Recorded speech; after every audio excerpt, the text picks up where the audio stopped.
Hi, welcome. So this is basically week one of applied LLM course. I will be covering day one, two, and three content, possibly little more. Let's see how it goes. Yeah. So this is how our course map, our mind map for the course look like for this week.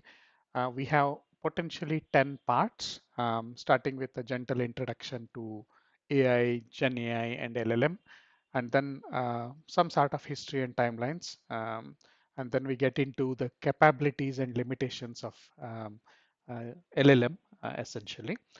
Understanding the prompts, and then data handling, the input output, and the outcome of the LLM response, how to actually shape it, the conversational flow, and then use cases of prompt engineering.